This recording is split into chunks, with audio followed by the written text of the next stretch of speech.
말씀의 제목 한번 따라해 보세요. 거듭난 후에도 무너지는 이유.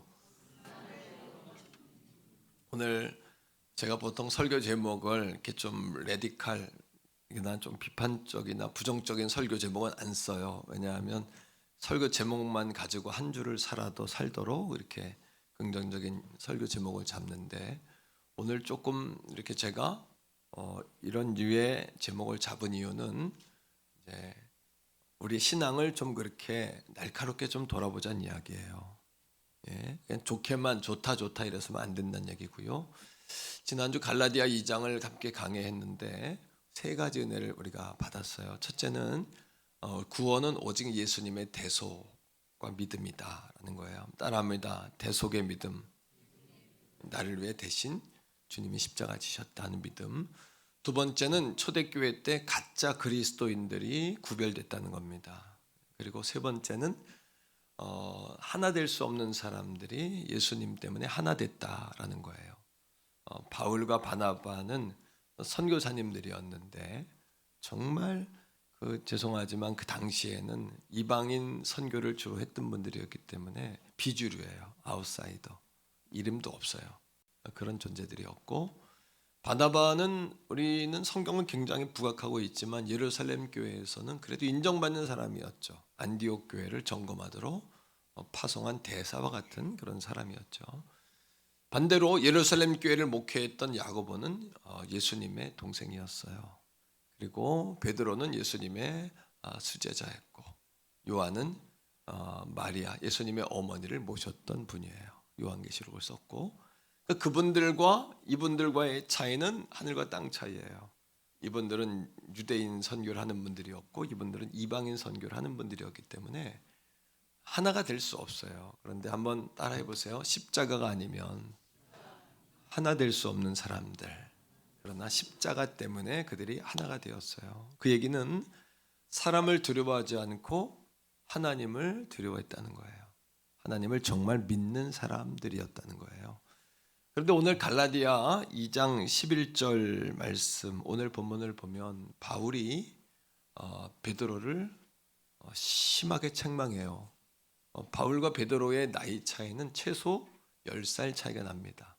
최대 15살까지도 봐요. 당시에 베드로는 어떤 분인 줄 알죠.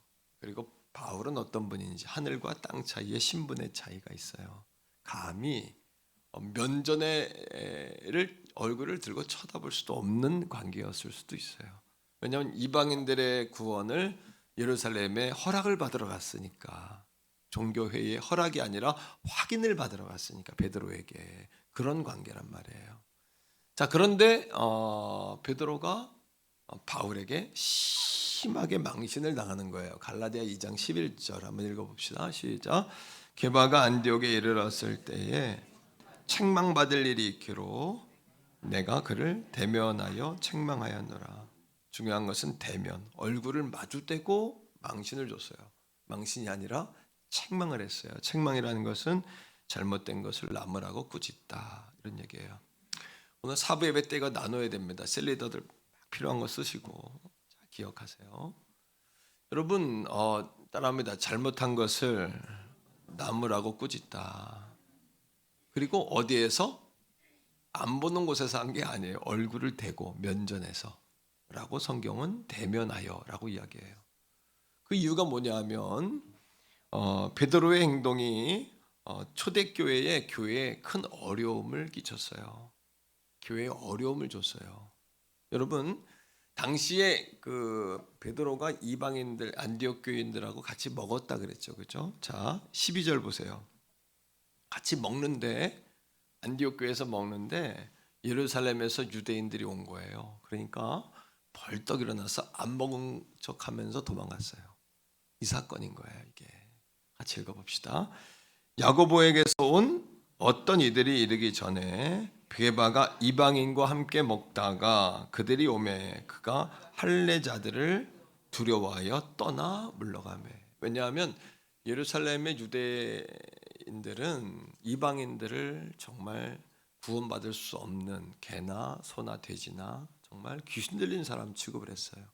뿐만 아니라 그들과 함께 대면하고 놀고 먹고 하는 사람들도 그렇게 취급을 했어요. 그러니까 베드로가 사도행전 10장에 이탈리아의 백부장이었던 고넬료의 가정에 성령이 임할 때 그 현장에 있었잖아요. 그리고 베드로도 안 갈라 그랬는데 하나님이 보자기를 풀어서 부정한 음식들을 보여주면서 먹으라고. 내가 부정하다 하지 않는데 네가 왜 안 먹냐. 신앙이 네 중심이냐 하나님 중심이냐 이렇게 하나님 질문하시죠. 고넬료의 집에 갔을 때 성령이 임해요. 그때부터 베드로는 이방인들하고 먹었던 거예요. 오늘 말씀에 따라합니다. 함께 먹다가 12절에 함께 먹다가 라는 단어가 나오는데 이 단어는 미완료 시제예요.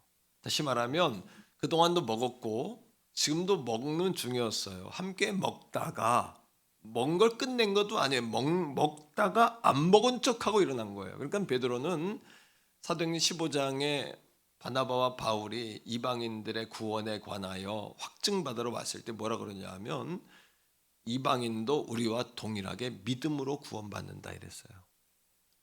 이방인의 구원. 야고보 목사님은 뭐라고 했냐 하면 이방인들이 하나님께 돌아오는 것을 방해하지 말고 기록게 하지 마라 이렇게 했어요. 이미 이방인들도 하나님을 믿음으로 구원받는다는 것을 스스로가 확증을 한 거예요. 그러나 신앙의 양심을 속였어요. 왜곡시켰고 변질시켰어요. 실책한 거예요. 교회에 무리를 주었어요. 자, 여기서 우린 그런 생각할 수 있어요. 두 번째, 바울이 아무리 그래도 그렇지 연장자인 베드로를 그렇게 망신을 주면 되나? 교회는 사랑하는 것이 아닌가? 교회는 모든 걸 사랑으로 치리해야 되지 않냐? 여기서 함정이 있습니다. 뭘까요? 생활규범. 생활규범은 나도 부족하고 너도 부족할 수 있어요. 얼마든지 우리가 용납하고 사랑으로 덮고 갈 수 있는 거예요. 그러나 진리에 관해서는 여러분 따라합니다. 성경이 가르치는 사랑은 진리를 전제로 하는 사랑이다. 그 사람의 행실이 진리에서 어긋난 거, 십자가 복음에서 어긋난 것이라면 그거는 사랑으로 대할 수가 없는 문제예요. 그래서 종교 전쟁은 끝나지가 않아요. 가정에서도 남편과 아내가 신앙적으로 다르면 이게 여러분 같이 갈 수가 없는 지경까지 가지 않습니까? 왜냐하면 갈라디아서 1장 7절 8절에 바울이 뭐라 그랬냐면 다른 복음을 전하면 다른 복음은 뭐냐 하면 예수님의 십자가 앞에다가 율법과 할례를 놨어요. 율법을 준수하고 제사를 지키고 몸에 할례를 하지 아니하면 너희는 하나님의 사랑을 입을 수 없다라고 말했어요. 그러니까 구원을 조건으로 만들어 버렸어요. 통과 의식. 이 통과 의식을 거치지 않으면 너희는 구원받을 수 없다는 거예요. 그러나 누구든지 주님의 이름을 부르는 자마다 구원을 받는 줄 믿습니다. 이 사실을 믿어야 돼. 이게 복음이거든요. 바울이 하는 베드로가 하는 행동은 뭐냐 하면 율법과 할례가 아니어도 예수 구원 십자가로 구원받는다라는 복음을 자기의 행동을 통해서 뭐 했냐면 변질시켜 버렸어요. 그러니까 바울이 이거는 사랑으로 덮고 갈 수 있는 문제가 아닌 거예요. 한번 따라합니다. 기독교 사랑은 진리를 전제로 한 사랑이다. 이거는 여러분 저도 여러분도 타협할 문제가 아닌 거예요.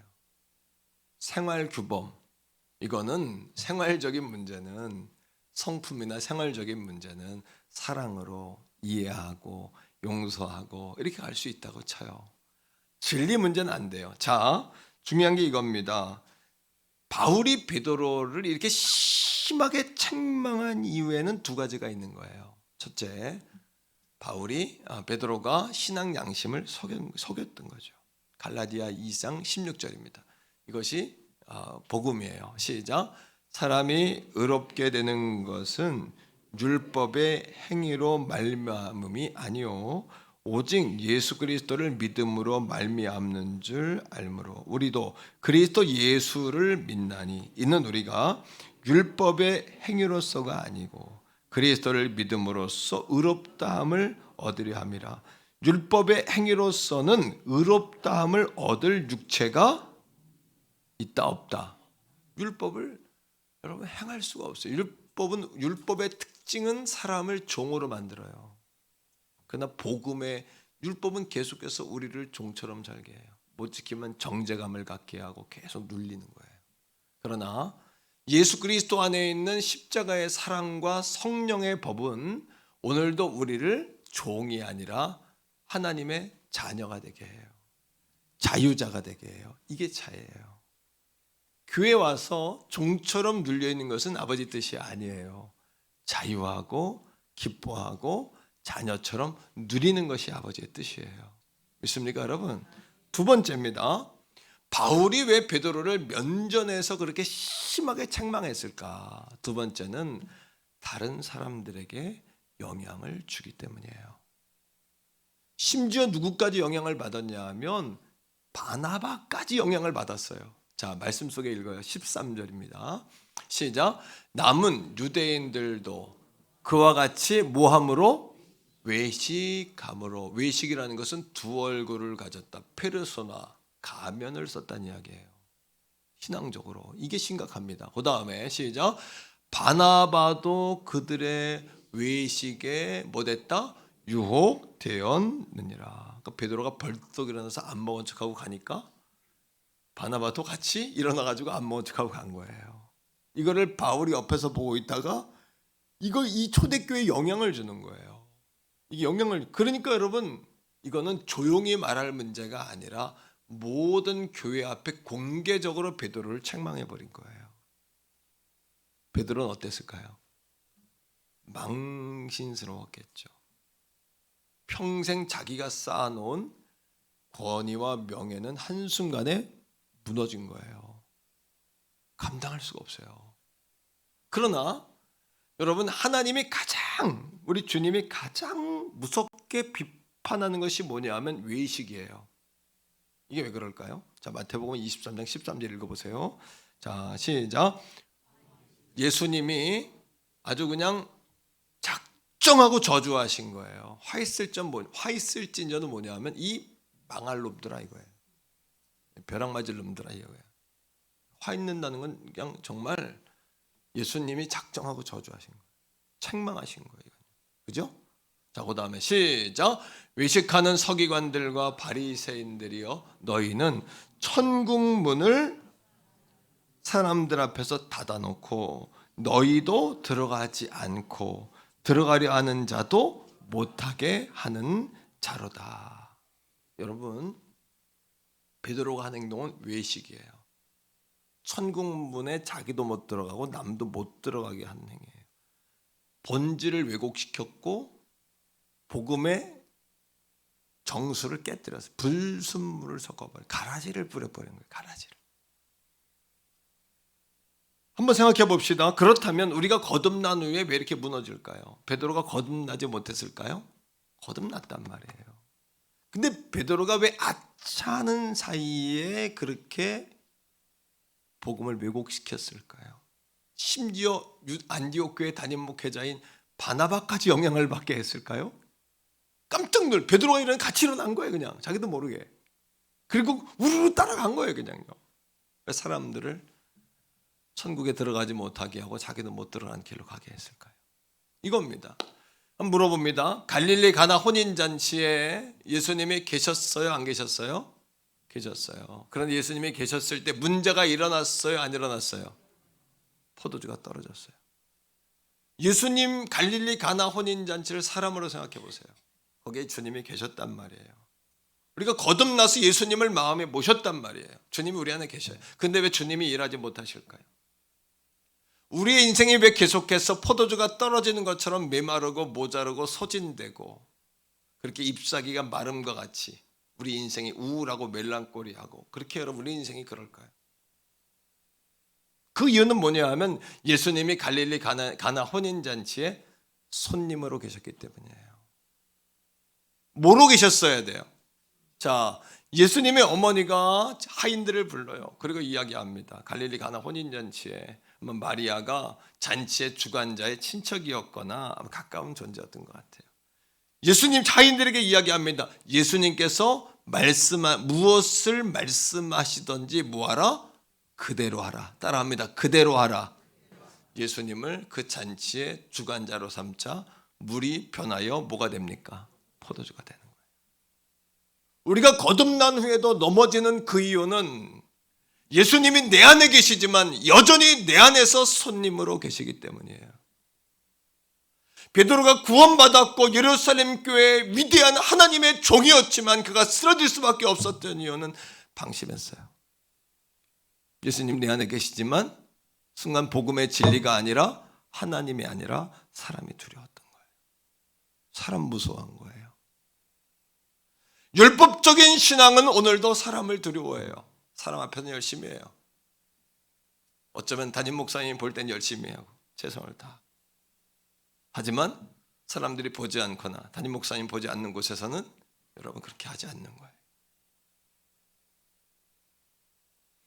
사랑하는 성도 여러분, 요한복음 21장에 베드로가 밤이 새도록 고기를 잡았어요. 한 마리도 못 잡았어요. 빈 그물을 가지고 돌아왔습니다. 한번 물어봅시다. 예수님이 그곳에 계셨을까요? 안 계셨을까요? 계셨단 말이에요. 어디에? 함께 계셨는데 배에 오르지도 못하고 금을 던지는 베드로의 행위에 주관자가 되지 않고 그냥 바닷가에 서 계셨어요. 오늘도 거듭난 후에 우리가 무너지는 이유는 예수님이 내 안에 계시지만 그분을 손님처럼 때로는 구경꾼처럼 모시기 때문이에요. 그래서 우리가 넘어지는 거예요. 모자르고 소진하고 목마르고 여전히 부족한 인생을 살 수밖에 없는 것이에요. 여러분 1900년대에 감리교회 부흥을 이끌었던 이용도라는 목사님이 계세요. 요즘 감신대에서 이용도 기념사업회 이런 거 많이 하더라고요. 그분이 쓰신 시 가운데 이런 시가 있습니다. 마음을 붙잡아 주십시오. 한번 해보세요. 마음을 붙잡아 주십시오. 그 시 가운데 이런 글귀가 있어요. 주여 글쎄 이를 얻지 않아요. 그분의 시예요.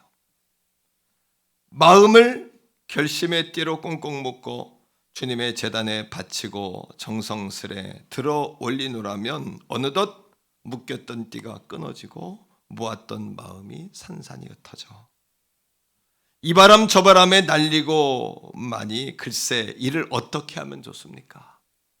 하나님께 마음을 드린 것 같은데 뒤돌아서면 또 풀어져 있다는 얘기예요. 주님을 모신 것 같은데 그분이 왕이 아니라 여전히 구경꾼 손님으로 계시다면 거듭난 후에도 우리는 늘 무너지는 거예요. 계속해서 얼마 후에는 또 흩어진 마음을 집어 모으느라고 눈물을 짜면서 애를 박박 쓰고 나니 주님의 제단에 한 번도 알뜰한 제사를 바쳐보지 못하고 밤낮 이 집만 하다가 서산에 해가 떨어져 버리고 말면 서산에 해가 떨어진다는 건 죽는다는 이야기예요. 주님 우리 오라 하시면 주님 이 땅에 오시면 우리 인생이 끝나면 이런 얘기입니다. 이 집만 하다가 우리 인생이 끝나면 어떡합니까? 주님이시여. 사랑하는 성도 여러분, 제가 우리 이제 사순절을 겪으면서 어떤 분하고 그런 이야기를 했어요. 우리는 예수님이 십자가에 죽었다는 이야기는 오랫동안 배웠다. 근데 왜 우리 어릴 적에 내가 신앙을 배울 때 그 십자가에 나도 함께 달렸다는 이야기를 왜 안 가르쳐줬을까? 우린 예수님이 십자가에 달렸다는 얘기 늘 듣고 살았어요. 그리고 그분을 생각하며 울고 회개하고 다시 다짐하고 그런 삶을 살았어요. 그러나 예수님이 죽을 때 예수님을 믿는 사람은 나도 십자가에 못 박겠다는 생각을 해본 적이 별로 없어요. 가르쳐준 사람도 없었고. 그러나 갈라디아 2장 20절에 사도 바울이 베드로의 실패 이후에 여러분 갈라디아 교인들에게 그리고 초대교인들에게 이렇게 선포합니다. 갈라디아 2장 20절 다 같이 시작. 내가 그리스도와 함께 십자가에 못 박혔나니. 한번 선포해요. 한번 선포합시다. 나도 함께 못 박힌 십자가. 나도 십자가에서 함께 못 박힌 거예요. 왜 이 십자가 복음, 나도 달린 십자가에 대한 이야기의 복음은 왜 안 가르쳤을까? 몰랐을까? 자세히 안 봤나 성경을? 나도 죽은 십자가다. 계속해서 읽습니다. 자, 시작. 그런즉 이제는 내가 사는 것이 아니요. 이게 무슨 얘기인지 제가 오늘 해석을 해볼게요.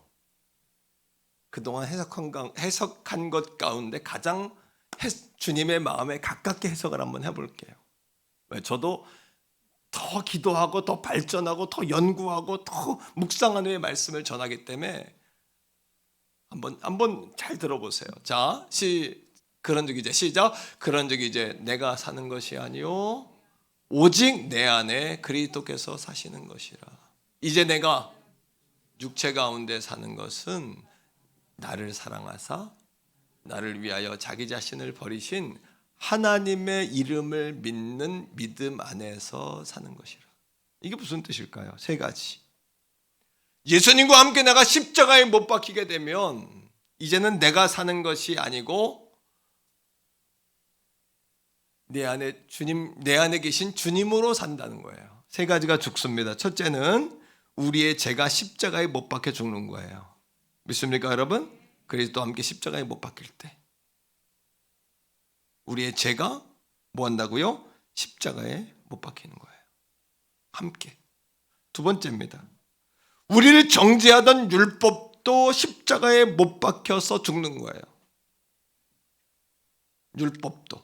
왜? 예수님이 이 땅에 오신 것은 율법을 깨뜨리려고 오신 것이 아니고 율법을 뭐 하려고 오셨어요? 완성. 율법은 뭐예요? 제사법. 양을 잡아 피를 흘려야 우리 죄를 씻을 수 있다는 게 율법이에요. 근데 율법, 그 완성이 누구세요? 십자가에서 어린 양이 제물이 되셔서 단번에 제물 되심으로 우리를 구원하신 사건. 그래서 그분은 율법의 완성이시고 제물의 완성이시고 제사의 완성이시고 축복의 완성이세요. 할렐루야. 세 번째, 우리의 옛사람도 뭐 한 거예요? 예수 믿기 전에 우리 옛사람도 뭐 했다? 십자가에 못 박혀 죽게 되었다. 이게 무슨 뜻일까요? 우리가 어떻게 자아를 이깁니까? 자아 못 이깁니다. 우리 육체로는 진짜 못 이깁니다. 십자가에 못 박혀 죽었다는 것은 내 자아가 예수님과 함께 죽었음을 결단하고 예수 그리스도 안에 있는 생명과 대속의 생명과 성령의 법, 성령의 힘을 날마다 덧입고 살아간다는 거예요. 한 번 더 정리합니다. 중요한 이야기죠. 한번 따라합니다. 내가 십자가에 못 박히다는 것은 내 자아가 예수님과 함께 십자가에 못 박혔음을 고백하고 성령의 힘을 날마다 갈래마음에 살아가는 것이다. 마음 문을 활짝 열고 예수 그리스도가 내 안에 손님이나 구경꾼이 아니라 내 안에 나의 하수인이 아니라 내 안에 주인으로 오셔서 좌정하시고 이 자리를 내어드리고 그리고 뭐예요? 날마다 내 힘으로 안 돼요. 내 힘으로 안 되죠. 어떻게 자아를 내 힘으로 죽이고 삽니까?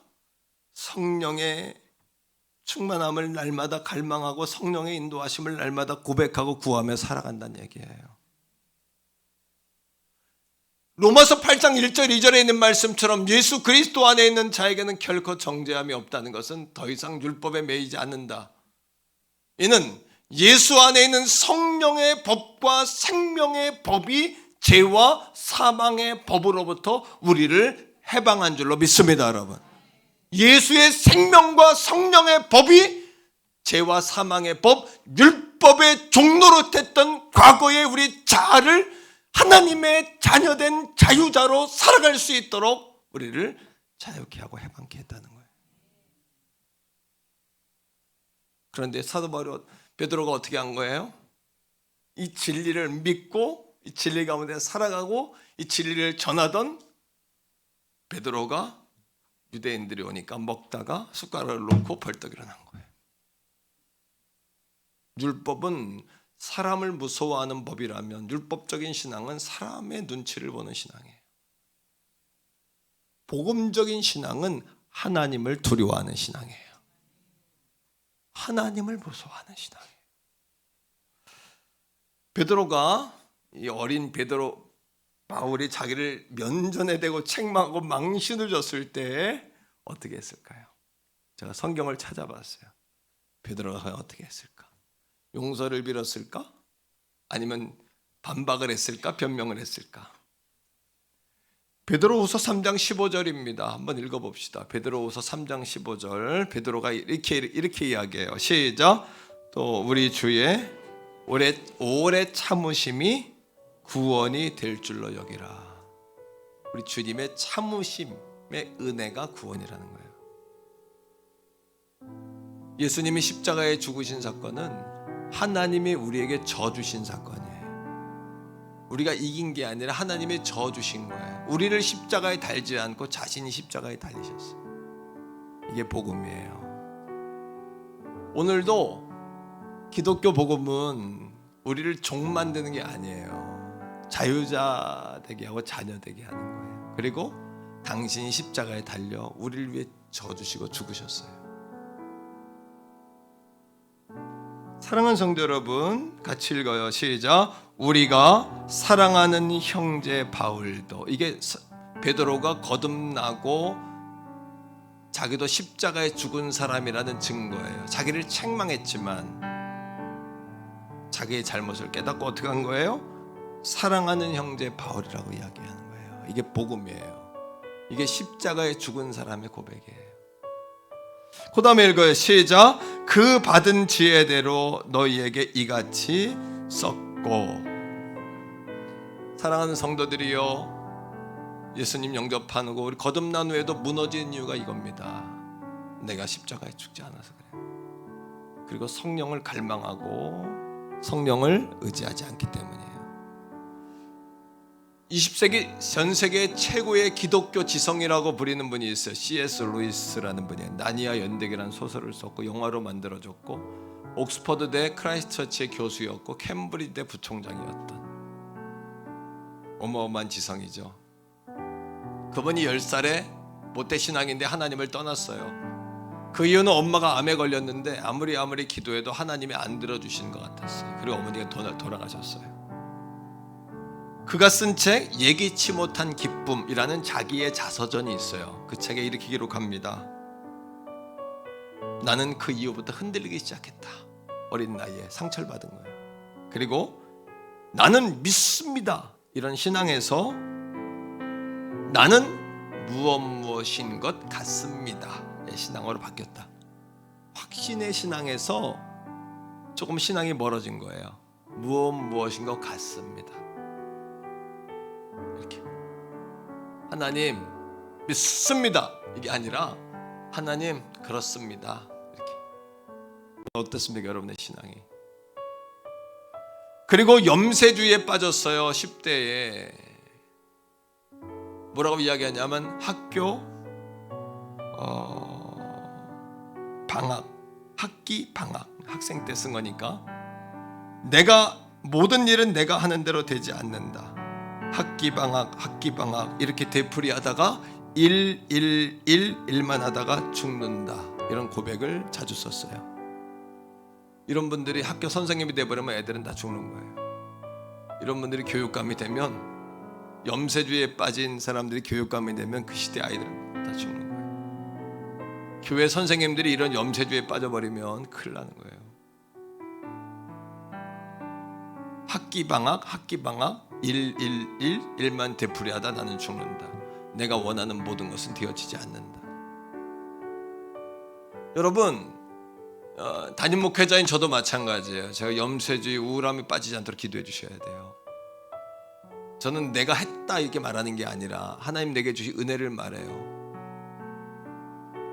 오늘도 저는 하려고 하면 도와주신다 믿어요. 왜? 구하러 얻을 것이요, 찾으라 찾아낼 것이요. 찾으라 찾을 것이요가 아니에요. 찾으면 여러분들이 찾아내게 되는 거예요. 하려고 하면 도와주시는 거예요. 두드리면 열리는 거예요. 그리고 하나님이 종에게 하는 말씀 그대로 그 교회가 되면 너도 된다. 또 목사. 그 교회 성도가 복을 받으면 우리 교회 성도도 복 받는다. 그 집 자식들이 되면 우리 자식도 된다. 할렐루야. 지금도 그 마음 변함없어요. 힘들고 어려워도 하려고 하면 도와주신다. 안 하려고 하면 하나님 도와주셔도 안 돼요. 염세주의 신앙이에요. C.S. 루이스가 10대 때 거기 병에 걸려버린 무신론자가 됐어요. 똑똑하지요. 지적인 사람이죠. 옥스퍼드대 교수 20대에 캠브리지 부총장을 했어요. 옥스퍼드 캠브리지는 영국의 국왕이 총장이에요. 일반인들은 총장이 될 수가 없어요. 자, 그의 글에 신앙을 버린 루이스에게 어떤 일이 벌어졌을까요? 기뻤을까요? 자유로웠을까요? 알 수 없는 갈망이 루이스를 괴롭혔어요. 그리고 루이스가 하나님이 자신을 어떤 단계를 거쳐 찾아오셨는지 세 가지로 이야기했어요. 첫째, 하나님은 낚시꾼처럼 오신다. 우리에게 고난과 아픔이라는 미끼를 던져서 그걸 물게 하신다는 거예요. 그리고 하나님이 우리를 하나님께로 오게 한다는 거예요. 두 번째, 하나님은 고양이처럼 오신다. 우리도 모르는 사이에 살금살금, 나도 모르는 가운데. 세 번째, 하나님은 오늘도 우리에게 사냥개처럼 오신다. 한번 물면 놓지 않는 사냥개처럼. 요새 이 단계를 다음과 같은 상황으로 설명을 해요. C.S. 루이스가. 나는 헤딩턴 힐로 가는 2층 버스에 올라타고 있었다. 주님을 만난 상황을 설명하는 거예요. 소설가고 학자이기 때문에 글로 썼어요. 나는 나에 대해 한 가지 사실이 생각났다. 문득 무언가가 나에게 다가오지 못하도록 스스로 내가 나 자신을 막고 있다는 사실, 무언가가 내 안에 들어오지 못하도록 스스로 차단하고 있다는 사실을 알게 되었다. 내가 스스로 차단하고 있다는 것을. 바로 이 순간 이 자리야말로 자유로운 선택을 내려야 할 때와 장소라는 느낌이 들었다. 나는 지금 이 순간 문을 열 수도 있고 닫을 수도 있다. 여러분의 결정이에요. 하나님이 여러분에 들어오도록 열 것과 닫는 것은 여러분 결정이라는 거예요. 행복과 불행도 여러분의 결정이에요. 행복을 받아들이는 순간 행복한데 불행에만 문을 열어주면 불행한 거예요. 행복하려면 행복하게 해주세요. 하려면 할 수 있어요. 하나님 도와주세요. 자, 그의 글에 계속해서 이렇게 씁니다. 나는 지금 이 순간 문을 열기로, 갑옷을 벗기로, 고삐를 풀기로 결단했다. 그렇게 선택하자 마침내 녹기 시작한 눈사람 같은 느낌이 들었다. 내 안에서 물이 흐르기 시작했다. 불순물을 씻는 물, 내 안에 눈물이 계속해서 흐르기 시작했다. 내 이름은 군대다. 군대가 뭐예요? 군대 귀신. C.S. 루이스가 자기를 군대라고 이야기해요. 나는 군대다. 군대 귀신은 3,000 귀신이 들어간 사람이었어요. 하나님이 그 사람을, 예수님이 그 한 사람을 만나기 위해서 거라사로 갔죠. 풍랑을 통과해서 거라사로 갔잖아요. 오늘도 하나님 우리를 만나기 위해서 모든 걸 다 뚫고 오시는 거예요. 사냥개처럼.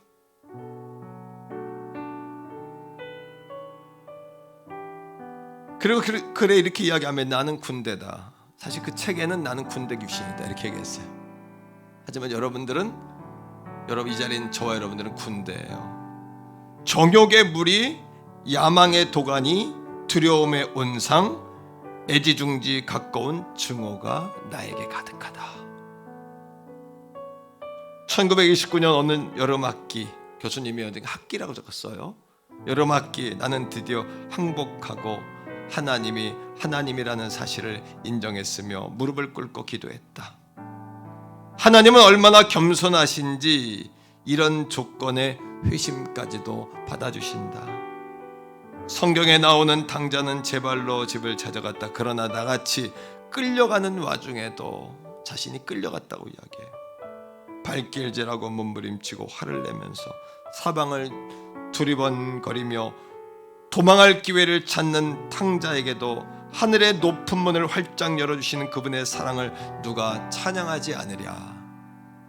자신의 모습을 하나님이 주신 은혜 앞에서도 발버둥치고 뻗청다리하고 도망치려고 하고 개성을 지르고 사람들의 눈치를 보는 C.S. 루이스가 자신을 군대라고 이야기하며 하나님 앞에 서는 거예요. 너무너무 공감되죠? 이분의 글을 읽는 이유는 이 사람을 통해 우리를 볼 수 있기 때문이에요. 사랑하는 성도 여러분, 이제부터 우리의 삶은 오직 내 안에 그리스도가 사는 것입니다. 하나님이 내 안에 왕으로 거하시는 겁니다. 방심하지 맙시다. 손님이나 구경꾼으로 예수님을 몰아붙이고 왜 안 도와주냐고 하수인 삼아선 안 된단 말이죠. 그리고 이 아침에 대속의 은혜로 나를 위해 십자가에 죽으신 그분의 은혜가 내 안에 왕노릇하도록 하나님 앞으로 마음은 활짝 열고 나아가는 저와 여러분 될 수 있기를 주의 이름으로 축복합니다.